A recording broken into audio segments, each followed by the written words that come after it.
This time, we'll be beginning risk assessment overview the presenter will be Carey A. Green. She is the director of the Texas Department of Criminal Justice Community Justice Assistance Division, which is the state oversight entity for adult probation in Texas.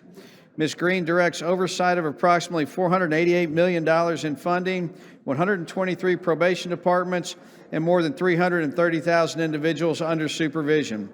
With more than 12 years in this position, Ms. Green has helped unify the community supervision system around common state goals emphasizing public safety, accountability, and results touching all levels of government. Ms. Green frequently testifies before legislative committees, presents before judicial bodies, and facilitates criminal initiatives with stakeholders at the executive level. Ms. Green?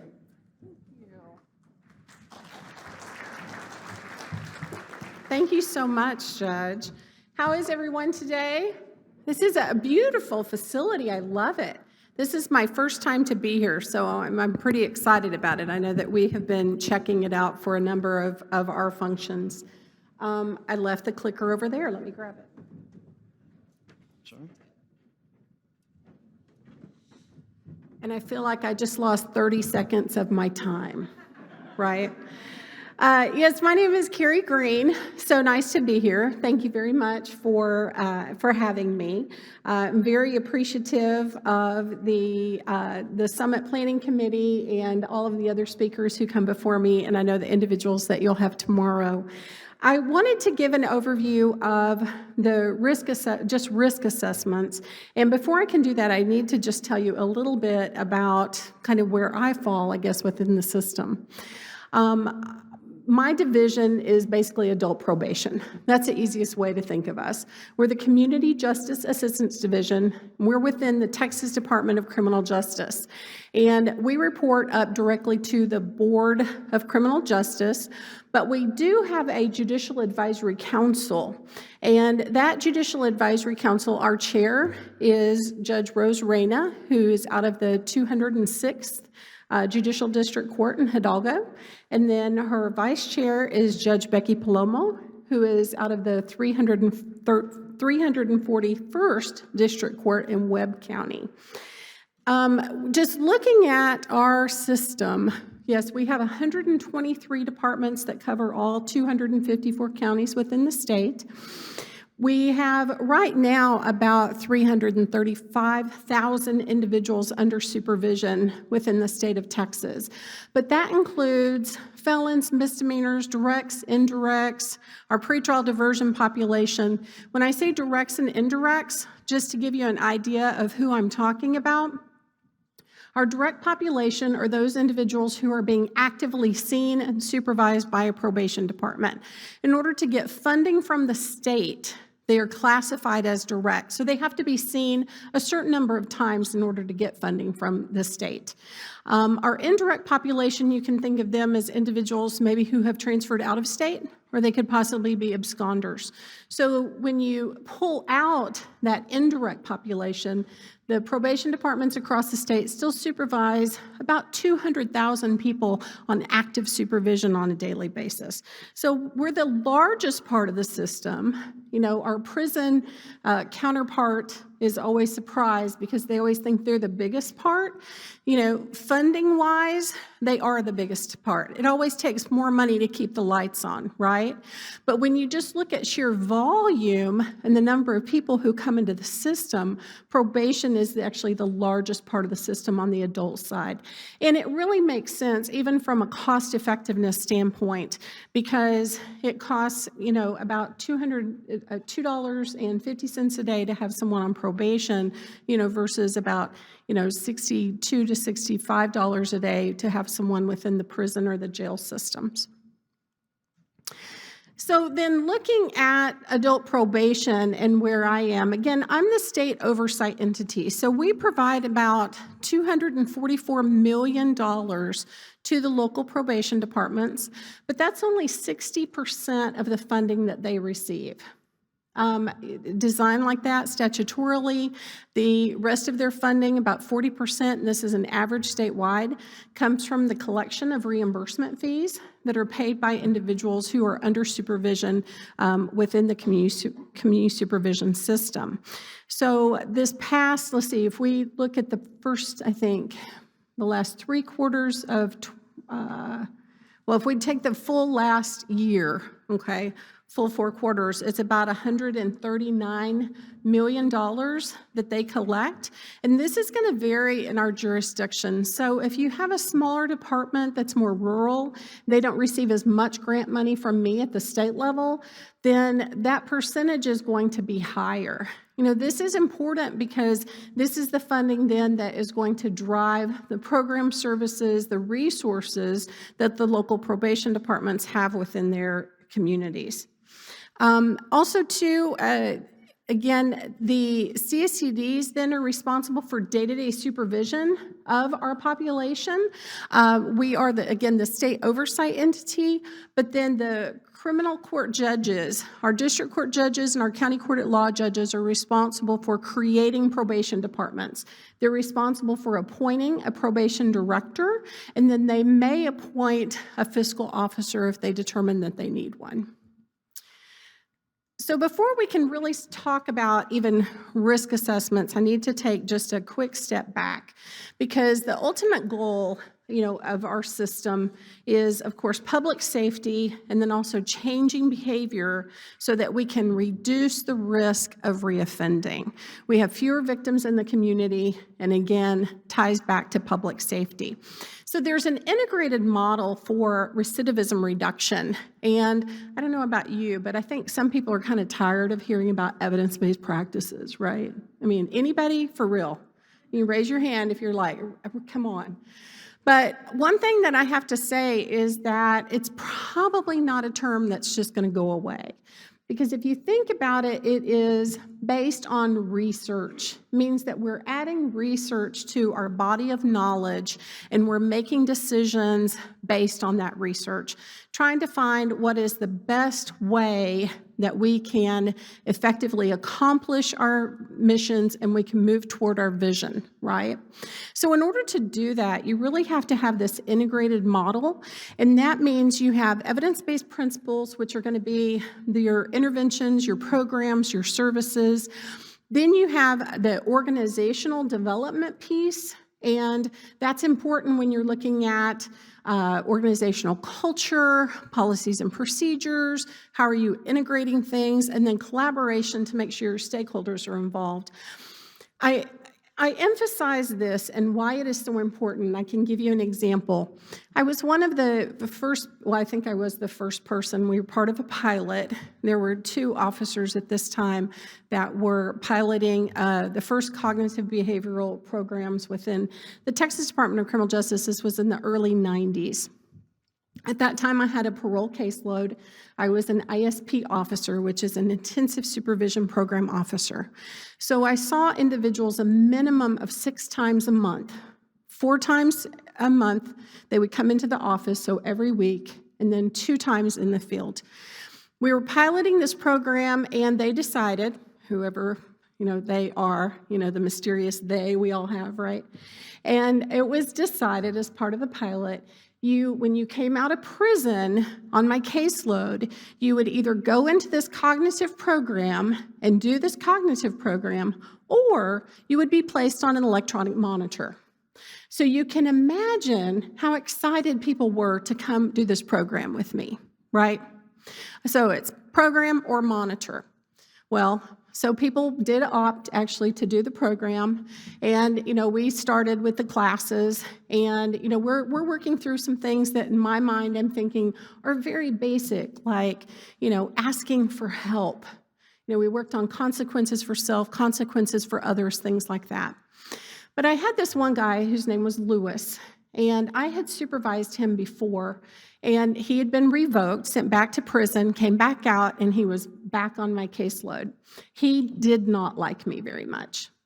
He called one day, wasn't working. He'd been out probably about a month and a half, about 6 weeks. He called one day and, I'm sorry, I'm in a hurry because I'm trying to hurry for you, so I need to get out of my head and I'll be fine. So what happened was I was running late for a home visit. And so I called him and I said, hey, I need you to be at home because I'm going to be late for your home visit. Now, this is back, in the early 90s. We didn't have cell phones, wasn't texting or anything like that. And my guys always knew, primarily I had males on this caseload. I don't think I had any females on this caseload. My guys all knew that if I didn't show up, they were supposed to call the office and find out why I didn't show up. Okay, there's got to be a reason why I would not show up. So I said, I need you to stay home. And he said, well, why? And I said, well, because I'm running behind for my home visits. And he said, why are you running behind? Well, because we got really busy here and I was a duty officer. Well, what is a duty officer? And he kept asking me questions and I was ready to bite his head off because I wanted to say, you know what, Lewis, first of all, you don't have a job. You are barely looking for a job based on our previous conversations. I told you that I'm going to be late. It's a 30-minute window. It's not like, the cable company that tells you have to be at home from 8 to 12, right? It's just a 30-minute window. But he keeps asking these questions, and I was getting very frustrated, but I answered him, and it stuck with me. And I went to his house, and I still remember this very vividly. I'm walking up, we're having this conversation, and I finally, at the end of our conversation, I said, Lewis, I have to ask you, why were you asking me so many questions when I called you earlier and told you I needed you to wait until I got to your house for your home visit? And he looked at me like I had grown another eye, and he said, Miss Bradford, maiden name, Miss Bradford, that's what we talked about in our group yesterday. Remember in our group, we talked about asking questions and getting more information so that you could have an educated decision, so that you could, have more information. Yeah, because we'd been talking about, polarized thinking, right? Okay, y'all, I'm the facilitator of the group, okay? I'm the officer, but I'm also facilitating this group. And it did not hit me until he told me that. And I had a real light bulb go off there. And basically that organizational development piece is that every person who walks into your department, whatever it may be, and if you are, trying to make these changes, you want them to be systemic, even if you're working on an organizational culture, whatever it is, you have to touch everybody. You have to work with everybody who has a touch point on those individuals who walk into your office, especially those justice-involved individuals. Because imagine if Lewis had gone in for a case conference with my supervisor and my supervisor was ready to bite his head off. Well, he would have completely shut down. He wouldn't have asked any more questions, right? Like we had just talked about in group. Just talked about that.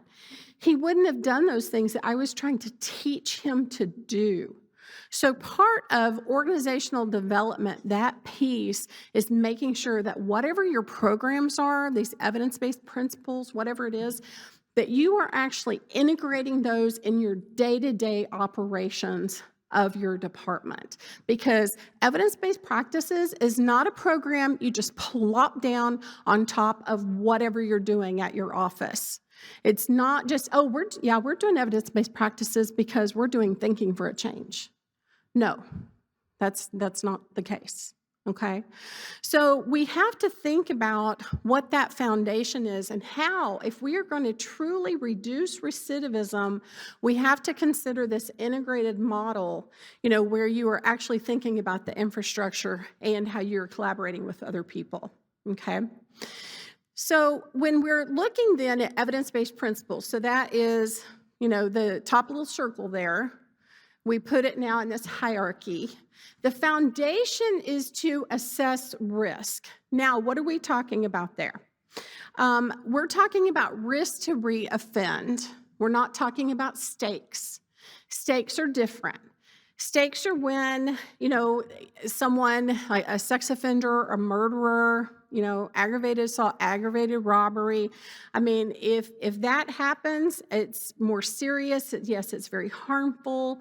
It can have horrible, horrible consequences, but that doesn't necessarily mean that those are the individuals who are going to reoffend at higher rates. Okay, so you actually have to think, what is the possibility that individuals will reoffend? And if we are looking at risk, when I'm talking about risk, or if you're just talking to a probation department, we are actually talking about risk to reoffend. Okay, so not stakes. Actuarial tools, now, those are just simply models that you use to synthesize information, you put it together in, with statistical analysis, and then it's going to link outcomes to a certain group. So think, anybody had to pay for insurance for a teenage boy, right? And you're thinking, you have lost your loving mind if this is what it's going to cost to pay for insurance for a teenage boy. But what they've done is they've essentially taken then, the age of these boys, do they have accidents? What's the driving record look like? And they are betting on what the probability is that they're going to have an accident or they're going to speed, right? So, that's essentially what an actuarial model is. And that's what we have when we're looking at the assessment process within even criminal justice. So it's a quantitative tool that, doesn't mean that it's going to happen, but it does mean that the likelihood is a little bit higher. So when we're just looking at tools, we have to take a step back again, and we have to look at different types of tools. So you could have screening tools, which is just a real quick way to get information, just short questions, just to find out if you need to get more information or you need to do a larger, longer, more in-depth assessment in a particular area for an individual. Okay, that's just a screener. So then you also have the criminogenic risk or needs assessments, and think criminogenic is just like a fancy word for what are the drivers that brought people to crime? Why did they end up within the criminal justice system? What are those drivers? Okay, we'll talk about that more in just a minute. We have several different ones there. I'll talk primarily about the TRAS. Some of you may have heard about it, the Texas Risk Assessment System. But like the Static 99 is in statute. The requirement to do it is in statute in Texas Code of Criminal Procedure. I think it's in Chapter 62. And then like Compass and the LSIR, Level of Service Inventory Revised, those instruments are not public domain. So it costs about $2.20 to do those. That's another consideration that you have to look at doing any type of screeners or assessments. And then, of course, you have specialized assessments. This is if you're doing that screener, you find out, we need to do something more in depth because the screener's not going to tell you if someone needs like inpatient treatment for substance abuse or if they need outpatient treatment, but a full assessment like an addiction severity index will do that. It's going to go that next step, and it's going to give you that information. Danger assessment, that's a real good one, of course, for domestic violence. It indicates the level of danger an abused person has of being killed by an intimate partner. Adverse childhood experience quiz. I've seen that classified as both a screener and as an assessment. And, we use that more now with trauma-informed care. So why, what essentially is going to dictate the type of tool?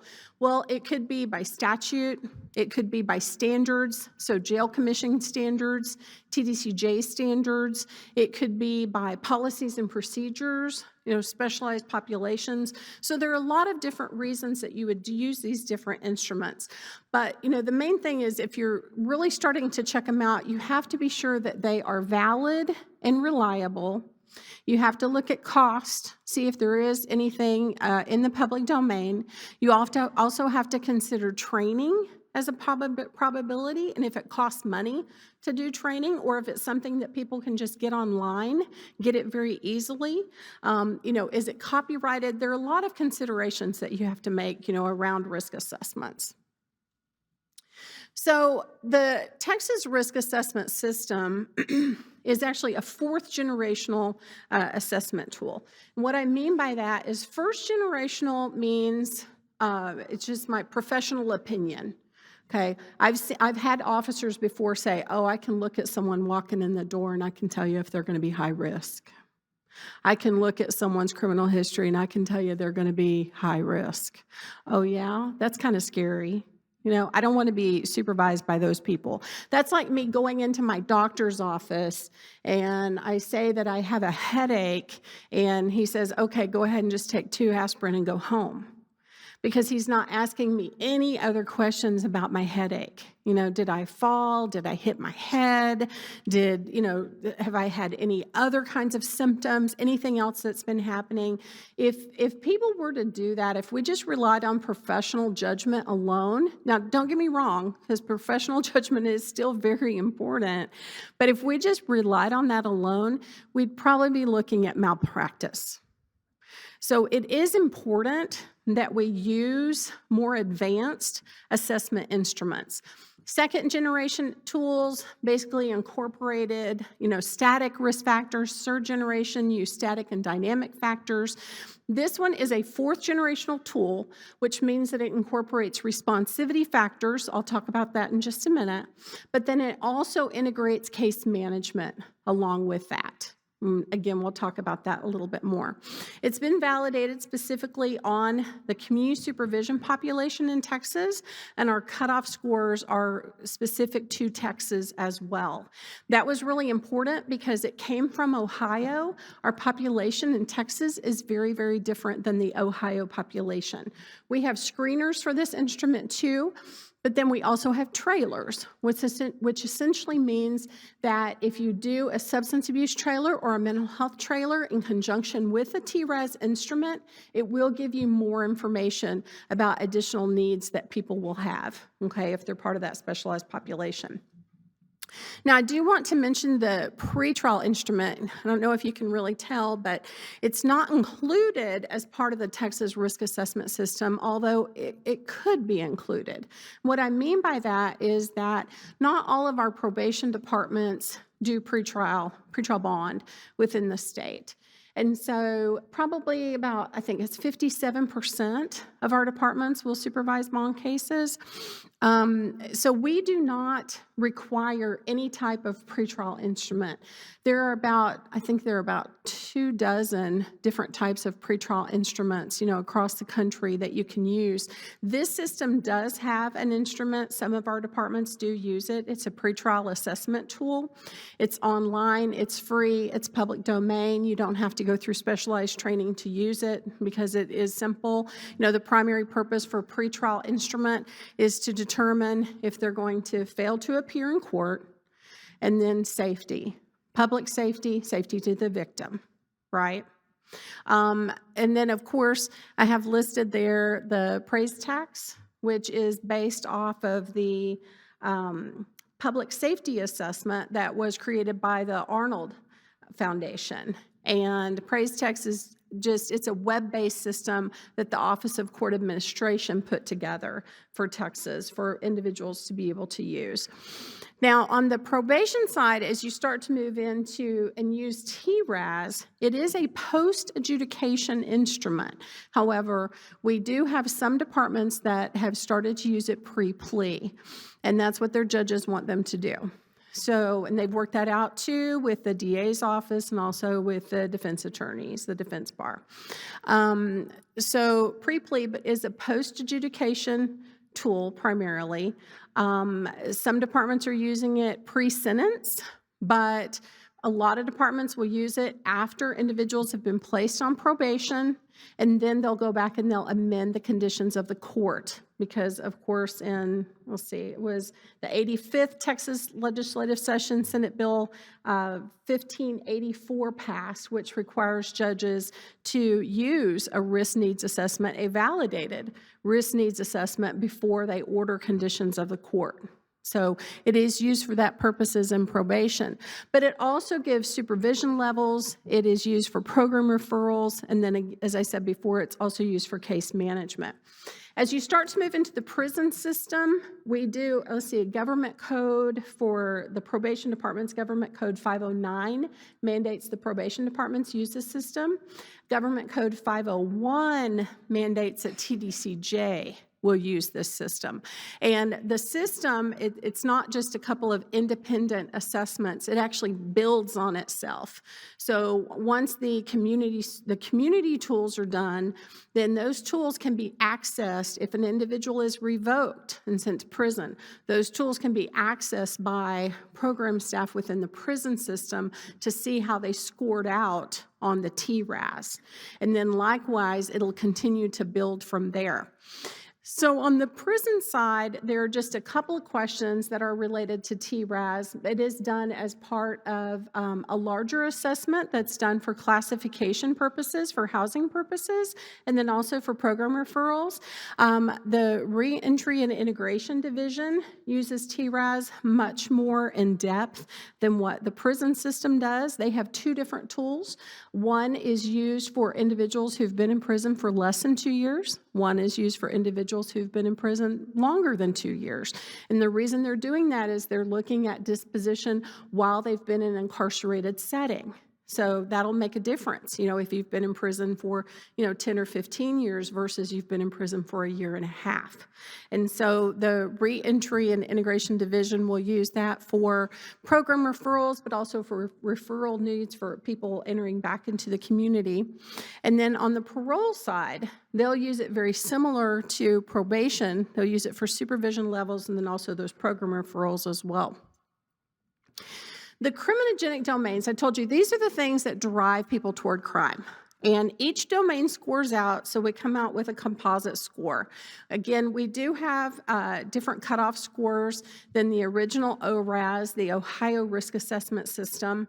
We also have different cutoff scores now for females, because with the system we had before, with the Wisconsin Risk Assessment System, we supervised males and females with the same cutoff scores, and we were over supervising the female population. So now, again, based on validation of this tool, we have different cutoff scores so that we are more appropriately supervising that female population. And when we're looking at the different domains, you have to think about, again, what are the reasons that people ended up in the system? And when you even look at like males and females in our population, a lot of times our females will score out much higher in family and social support issues. I mean, that's where they're generally having more problems. So you want to work to, reduce the level of conflict that they have. You want to try to build positive relationships. You want to work on communication skills. You want to, work on internal motivation. There are a number of different things that you can work on there. With our male population, what we have tend to see is that they will score higher with criminal attitude and behavior. And typically in adult probation, before we started using this tool, we would focus on that. But if you think about it, it's not super tangible, right? So a lot of times what we do is we'd refer people to substance use, treatment. We'd refer them to substance abuse treatment. We would refer them for education programs. We'd refer them for vocational classes. We would take UAs, do a urine analysis, see if they're positive or they're not positive. We find out, did you go to your group? Did you not go to your group? Very tangible. You can see, did they do it or did they not do it? Did they go to the vocational class or did they not go to the vocational class? So it's really easy to see those things. But this is actually a little bit harder to measure because now what you're trying to get to is you're trying to get to, criminal thinking. You're trying to get to attitudes, values, belief systems that are not pro-social. And, if that's the case and you have someone who really thinks it's okay for me to steal that lawnmower because I'm walking by the house and there's a lawnmower, really nice, riding lawnmower right there in the garage, I'm going to take that lawnmower and I just did you a favor. How did I do you a favor? Well, you probably got a new lawnmower because you have insurance, right? You probably didn't really like that lawnmower anyway. So you start to think about a mindset that, that sometimes people have learned, maybe through family or peers or whoever it may be, but you have to find ways to interrupt that. How do you do that? You do that primarily through cognitive behavioral thinking, just like that class I was doing with Lewis, right? How can you interrupt that thinking? How can you help people to problem solve or to understand consequences for self, consequences for others, and, not look at everything, so polarized, the black and white thinking. I had to go steal, shoplift and steal all of this food because I needed to feed my family. There are other options besides doing that, right? So how do you interrupt those cycles? And that's what we're trying to do with these criminogenic domains. And then we'll look at each one of those domains. TRAS is based on the RNR principles: risk, need, responsivity. The risk principle is the who. Who do we need to focus on, all right? When we're talking about risk, we are not talking about, like you compared to another person. And a lot of times, if you focus on an individual who is low risk and you put them into programs where you've got a lot of high-risk people around them, you will actually increase the likelihood that they will reoffend. You're going to actually do harm. And that's what we want to not do. We don't want to do harm, right? So if you have a low-risk person, they're self-correctors. We've got to figure out how we can actually get them kind of out of the system and focus all of our resources on the moderate and the high-need people, because our resources are very scarce and we don't want to do harm. So it's really critical that we do that. The need principle is going to be the what. So what do you need to do with them? And that's going to be the program, the intervention. Again, cognitive behavioral programs are really good. Responsivity. And I'm glad I was able to get to this, to talk a little bit about this, because notice that mental illness is here. I've had many people tell me that mental illness should be one of the criminogenic risk needs factors. That's not true. Mental illness does not drive people to crime. What happens is individuals who are mentally ill will often have more of the criminogenic risk needs factors. And so you have to figure out how to get those down, work on that risk level, okay? Responsivity factors are really just barriers to success. What are some of the things that could get in someone's way? So if you, for example, are supposed to go to work and you're a single mom and you got two little kids, and all of a sudden one of them comes up with chicken pox. What's your support system? Do you have a support system? Do you have somebody who can help you out in that particular case, because you have to be at work? Or transportation. Look at transportation in rural Texas, right? People, oh, it's not that far away, it's just 5 miles. Oh, yeah? You want to walk 5 miles in 105-degree weather and you got sweat going down your back and you're trying to get to work? So you have to think about, what are the barriers to success? And then what these things do is they put it into context for an individual, okay? So it helps you to individualize the services that you need to give to people so that they can be successful while they're on supervision. I wanted to just go back to this just very, very briefly, because right above assess actuarial risk and needs is enhance intrinsic motivation and target interventions. And dosage is critical. If you take a high-risk person and you don't give them enough, you are not going to change behavior. If you take a low-risk person and you give them too much, you are probably going to change behavior and you're going to do harm. So again, to put it into context, who you put in a program is important, that's your risk. What you target and what you do is really important, that's your needs. And then responsivity, how do you work through different challenges that we all have to help people be more successful under supervision? Because that's really what we're trying to do ultimately. And one of the things that we're doing in probation, we're doing 15 different pilots across the state. We're doing 15 different pilots because we're taking lessons learned during COVID and we are pushing them forward. And we're doing things that we could not do before COVID. Why? Because we can now. If we had tried to do this, y'all, if we had tried to do this 3 years ago, some of the stuff we're doing, it wouldn't have been acceptable. The public would have pushed back and said, you can't do that. And then would have told us all the reasons we couldn't do it. So like I've told our chiefs, shame on us if we don't take advantage of what has happened during COVID, take advantage of it, and then use it as we move forward, put some research behind it, and then really see how we can make a huge difference in people's lives. And then focus our resources on individuals who are that moderate and the high risk, because that's really where we're gonna make a huge, huge difference. And then ultimately, what our officers do, it's a balancing act.